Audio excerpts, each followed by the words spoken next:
Hello friends, नमस्कार। मैंने आपको पिछले वीडियो में मापन और मात्रा के बारे में पढ़ा था, यूनिट ऑफ मेजरमेंट। इस वीडियो में हम मापन में होने वाली त्रुटियां कितने प्रकार की होती हैं, कैसी होती हैं और उनको हम किस प्रकार से सॉल्व करते हैं उनके बारे में पढ़ेंगे। तो सबसे पहले मापन में जो त्रुटियां होती है वो क्या होती हैं। तो मापन में जो त्रुटियां हम किसी मेजरमेंट को अगर करते हैं तो उसके अंदर जो भी एरर्स आती है, जो भी त्रुटि आती है उसे मापन में त्रुटियां कहते हैं। और ये त्रुटियां कई प्रकार की होती हैं, तो इन सब के बारे में चलो हम पढ़ते हैं दोस्तों। तो सबसे पहले आपके पास आती है क्रमबद्ध त्रुटियां होती है, जिसको हम सिस्टमैटिक एरर्स कहते हैं। तो किसी भी इंस्ट्रूमेंट से या मापन के सही तरीके का उपयोग न करने से या व्यक्ति द्वारा स्वयं किसी मापन में की गई त्रुटि के कारण जो भी मापन में गलती होती है उसे क्रमबद्ध त्रुटियां या सिस्टमैटिक एरर्स कहते हैं। मतलब हम कुछ भी अगर मेजरमेंट कर रहे हैं तो अगर हम सही तरीके से ना करें या फिर हमारे मेजरमेंट में कोई गलती हो जाती है तो ये जो त्रुटियां होती हैं उनको सिस्टमैटिक एरर्स कहा जाता है।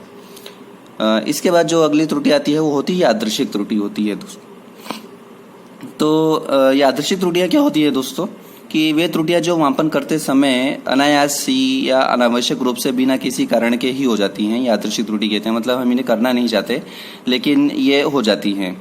जैसे कि एक कोई प्रैक्टिकल हम कर रहे हो और उसमें किन्हीं दो बच्चों को हमने रीडिंग लेने के लिए बोला है, तो पहला और दूसरे बच्चों की रीडिंग में जो भी अंतर होता है ये यादृच्छिक त्रुटियों के कारण ही होता है।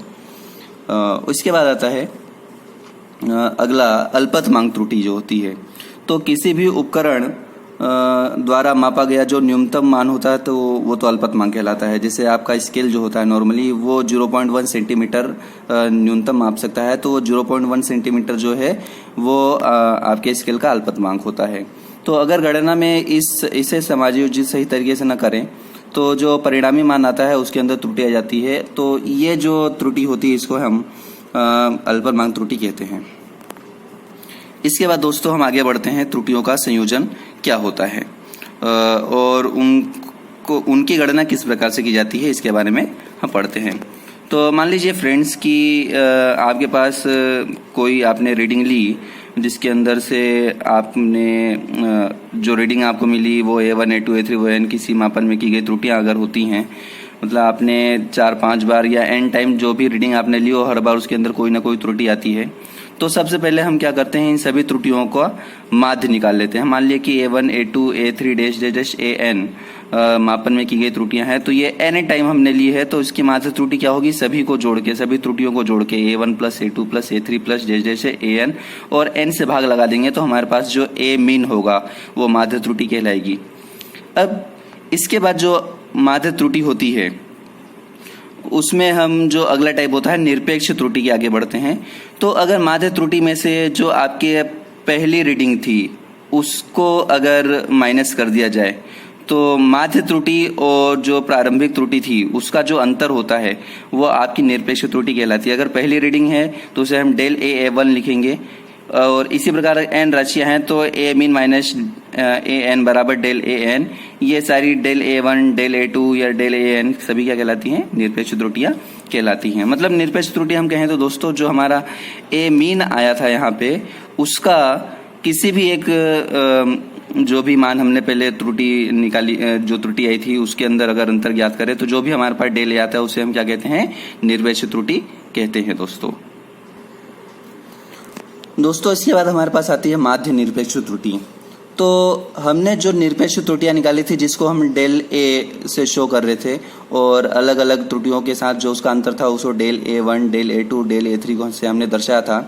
तो अगर इन सभी निरपेक्ष त्रुटियों का एक माध्य निकाला जाए तो इन सभी निरपेक्ष त्रुटियों के माध्य से जो भी हमें प्राप्त होता है उसे हम डेल A मीन या डेल A माध्य कहते हैं और इसे ही हम माध्य निरपेक्ष त्रुटि कहते हैं दोस्तों। अब माध्य निरपेक्ष त्रुटि और हमारे जो माध्य आया था पहले सभी रीडिंग्स का जो भी माध्य आया था A माध्य और डेल A मीन, तो डेल A मीन तथा A मीन का जो भी अनुपात होता है उसे ही हम आपेक्षिक त्रुटि कहते हैं। यह आपेक्षिक त्रुटियों का एक अन्य प्रकार होता है। तो आपेक्षिक त्रुटि जो हमारा डेल A मीन आया है तथा जो A मीन हमारे शुरू में प्राप्त हुआ था दोस्तों उनका जो अनुपात होता है उसे हम क्या कहते हैं, आपेक्षिक त्रुटि कहते हैं। इसको हम रिलेटिव एरर्स कहते हैं दोस्तों इंग्लिश में। तो इंग्लिश के स्टूडेंट्स भी ध्यान दें इसमें। अब अगर जो भी हमारे पास आपेक्षिक त्रुटि आई है उसके अंदर अगर 100 का गुणा करके प्रतिशत निकाल दिया जाए तो प्रतिशत त्रुटि ये हमें ज्ञात हो जाती है। इसे हम परसेंटेज एरर कहते हैं दोस्तों। तो माध्य त्रुटि और इसका जो हमारे पास माध्य निरपेक्ष त्रुटि था, इसका जो अनुपात था ये हमारा आपेक्षिक त्रुटि थी। और आपेक्षिक त्रुटि को अगर हम प्रतिशत में व्यक्त कर दें तो यह माध्य प्रतिशत त्रुटि कहलाती है दोस्तों। कुछ सवाल जो हैं वो हम देख लेते हैं दोस्तों। क्या होता है कि जैसे कि आपके पास कोई राशि x बराबर a की घात p, b की घात q बटे c की घात r दे रखी है दोस्तों। तो अगर इसका हमें आपेक्षिक त्रुटि ज्ञात करना है दोस्तों, तो आपेक्षिक त्रुटि क्या होता है, जो भी त्रुटि होती है उसका हम क्या निकालते हैं, उसका हम माध्य आपेक्षिक त्रुटि निकालते हैं और आपेक्षिक त्रुटि का अनुपात निकालते हैं। तो डेल x अपॉन x बराबर, ये जो घात आपको यहाँ पे दिखाई दे रही है दोस्तों, इसको हम आगे लिख लेते हैं, ये हमारा आगे आ जाती है। और a को हम लिखते हैं डेल a अपॉन a। यहाँ पे चाहे कोई सा भी निशान हो दोस्तों, चाहे गुणे का निशान हो चाहे भाग का निशान हो, हमें सारी संख्याओं को प्लस में करके लिखना होता है। तो पहली वाली संख्या के लिए p del a upon a plus दूसरी वाली संख्या के लिए q आगे आ जाएगा और डेल b अपॉन b, और तीसरी वाली जो बटे में संख्या है दोस्तों उसमें r आगे आ जाएगा और डेल c अपॉन c। तो ये आपेक्षिक त्रुटि जो हो जाएगी आपका, इस प्रकार से आपको प्राप्त हो जाती है दोस्तों।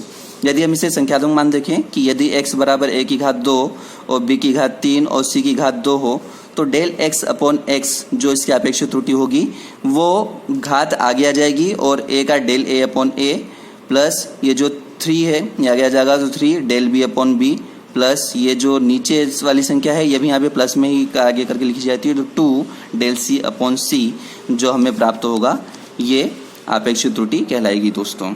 अगले वीडियो में हम कुछ सवालों को हल करेंगे दोस्तों। तो हमारे चैनल को शेयर और सब्सक्राइब जरूर कीजिए दोस्तों। अपने दोस्तों के साथ भी शेयर कीजिए और आपके व्हाट्सएप ग्रुप में भी आप इसे शेयर कीजिए दोस्तों, ताकि ज़्यादा से ज़्यादा लोग इस चीज़ को क्लियर कर सकें। धन्यवाद।